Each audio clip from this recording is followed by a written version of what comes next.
Estás escuchando Bendecidos en Cristo, el devocional diario de la IBC Corregidora. Muy buen día, queridos amigos y hermanos. Que la gracia de nuestro Dios y del Señor Jesucristo sea con todos y cada uno de ustedes. El día de hoy vamos a terminar este capítulo 2 aquí en Primera de Timoteo, esta primera carta del apóstol Pablo a Timoteo. Y he titulado la reflexión del día de hoy, el rol de la mujer en la iglesia. Hoy vamos a tratar un tema que ha sido muy controversial a lo largo de los siglos y en particular en los últimos tiempos acerca del rol de la mujer. Ha habido mucho debate sobre esto, pero creo que las Sagradas Escrituras nos dan suficiente información y enseñanza acerca del rol que debe tener la mujer y de qué manera debe asumirlo para la gloria de nuestro Dios. Y para esto vamos a ir desde el verso número 11 hasta el verso número 15. Y voy a enumerar 5 aspectos del rol de la mujer en la iglesia. El primero es que el primer rol de la mujer es que debe aprender en humilde sujeción. En 1 de Timoteo capítulo 2, verso 11 dice, la mujer aprende en silencio con toda sujeción. La mujer debe reconocer la autoridad que Dios ha concedido al varón en la iglesia y en el hogar. En la iglesia de Éfeso, donde Timoteo servía como pastor, estaba surgiendo una actitud en las mujeres de falta de respeto a la autoridad del varón, quizá alimentada por su trasfondo pagano, donde la diosa Diana era la diosa principal en la ciudad de Éfeso. En 1 de Corintios capítulo 11, verso 3 dice, pero quiero que sepáis que Cristo es la cabeza de todo varón y el varón es la cabeza de la mujer y Dios la cabeza de Cristo. En este verso de 1 de Corintios 11, 3 vemos los roles de autoridad.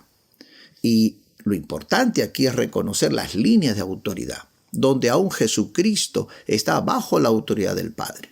El hombre bajo la autoridad de Cristo y la mujer bajo la autoridad del varón. Sobre todo cuando esta mujer es casada. Cuando es soltera debe estar toda mujer cristiana sujeta al pastor de su iglesia. Y de esta manera está cuidada y bendecida por Dios. En Efesios capítulo 5, verso 21 al 23 dice, someteos unos a otros en el temor de Dios. Las casadas estén sujetas a sus propios maridos como al Señor. Porque el marido es cabeza de la mujer, así como Cristo es cabeza de la iglesia, la cual es su cuerpo y Él es su Salvador. Entonces, las Escrituras enuncian con claridad que la mujer debe estar sujeta a la autoridad del varón. Ahora, cuando esto se plantea de esta manera, la Biblia nos está enseñando que la mujer es inferior al varón, así como tampoco Cristo es inferior al Padre. Sabemos por la palabra de Dios que el Padre y el Hijo uno son, en esencia, en naturaleza, en propósito, etc. Sin embargo, voluntariamente el Hijo está sujeto al Padre. Este es un orden dentro de la Trinidad. Y así también cuando la mujer reconoce la autoridad de su esposo, de esa manera puede funcionar el hogar. Hoy hay una crisis de autoridad. Qué triste cuando en un matrimonio, por ejemplo, no se entiende esto y en vez de surgir una sana colaboración, hay una terrible competencia y compiten por un liderazgo que Dios ha establecido ya desde la antigüedad de que le corresponde al varón. Esto definitivamente también influía en la iglesia. Y cuando Pablo aborda el capítulo número 2, estamos viendo que está relacionándolo en la vida eclesiástica.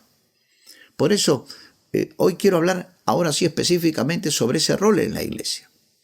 En 1 Corintios capítulo 14, verso 34 al 35, dice el apóstol Pablo, vuestras mujeres callen en las congregaciones, porque no les es permitido hablar, sino que estén sujetas, como también la ley lo dice. Y si quieren aprender algo, pregunten en casa a sus maridos, porque es indecoroso que una mujer hable en la congregación. Ahora, cuando el apóstol Pablo habla de silencio o callar en la congregación, básicamente este mandato de Pablo buscaba el orden en los cultos de la iglesia, en donde había enseñanza. Y ellas, las mujeres, no debían interrumpir ni cuestionar las enseñanzas de los líderes, ya que esto era visto como una actitud de orgullo, sino que debían preguntar a sus esposos al llegar a casa. Recordemos que en el contexto de la iglesia de Éfeso esto era particularmente notorio, ya que las mujeres dentro del culto a la diosa Diana tenían preeminencia. Esta actitud de sumisión es también no solamente para la mujer, sino también para el varón, en cuanto a sus autoridades espirituales en la iglesia. Porque algunas piensan de que el hombre no debe sujetarse, o el varón no debe sujetarse en la iglesia, y no es así.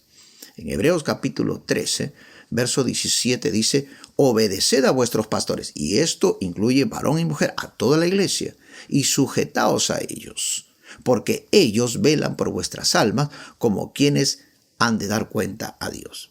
Vale decir, la actitud de sujeción que Dios pide no es algo exclusivo que Dios le pide a la mujer, sino finalmente también al varón y a todos los miembros de la iglesia. Entonces, este primer rol tiene que ver con aprender en humilde sujeción. En segundo lugar, el segundo aspecto de este rol es que no debe ejercer dominio sobre el varón. En 1 Timoteo capítulo 2, verso 12, que es el pasaje que estamos considerando, dice el apóstol Pablo, porque no permito a la mujer enseñar ni ejercer dominio sobre el hombre, sino estar en silencio. Aquí está el fondo de la prohibición de Pablo, el cual era el empoderamiento de la mujer sobre las iglesias cristianas del primer siglo. Y esto porque en el culto a Diana ellas habían tenido esta hegemonía. Ahora, no es una absoluta prohibición a que una mujer enseñe en la iglesia. Recordemos que Pablo le va a escribir a Tito en el capítulo 2, verso 3 al 5, lo siguiente. Las ancianas asimismo sean reverentes en su porte, no calumniadoras, no esclavas del vino, maestras del bien, que enseñen a las mujeres jóvenes a amar a sus maridos y a sus hijos, a ser prudentes, castas, cuidadosas de su casa, buenas, sujetas a sus maridos, para que la palabra de Dios no sea blasfemada. Es decir, cuando una mujer muestra esta actitud de sujeción, el nombre de Dios es glorificado. Dios ha concedido solo a los varones el liderazgo de la iglesia, pero esto no debe verse como una actitud machista de parte de Dios o que margina a la mujer, sino que le da un lugar de honor y de seguridad. En 1 Pedro capítulo 3, verso 7, dice la Escritura a los esposos, vosotros maridos igualmente vivid con ellas sabiamente, dando honor, preste atención, dando honor a la mujer, como a vasos más frágiles y como a coherederas de la gracia de la vida, para que vuestras oraciones no tengan estorbo. Vale decir, la fe cristiana exalta a la mujer y le da una posición de honra, una posición que no gozaban en estos tiempos. Desde el principio, la fe cristiana ha mirado a la mujer con el mismo valor que el varón. En Gálatas capítulo 3, verso 27 al 28, dice, porque todos los que habéis sido bautizados en Cristo, de Cristo estáis revestidos. Ya no hay judío ni griego, no hay esclavo ni libre, no hay varón ni mujer, porque todos vosotros sois uno en Cristo Jesús. Gloria a Dios. Todos nosotros, varones, mujeres, somos uno en Cristo. Vale decir, somos vistos de igual valor y con igual amor de parte de nuestro Dios. En tercer lugar, es un rol de ayuda desde la creación. El rol de la mujer es un rol de ayuda desde la creación. En 1 Timoteo 2:13 sigue diciendo el apóstol Pablo, porque Adán fue formado primero, después Eva. Y ahora el apóstol Pablo va a dar tres argumentos sobre este tema. ¿Por qué debe ser así? ¿Por qué la mujer debe estar sujeta al varón? Dice, porque Adán fue formado primero. Dios creó primero a Adán y luego a Eva, como su ayuda idónea para cumplir los propósitos de Dios. Por tanto, cuando la mujer ejerce su rol con humildad y alegría, ella experimentará realización personal y dará gloria a su Creador. Este rol de ayuda es fundamental para que el hombre pueda cumplir también los propósitos de Dios y juntos glorificar el nombre del Señor. En cuarto lugar, es un rol que requiere protección.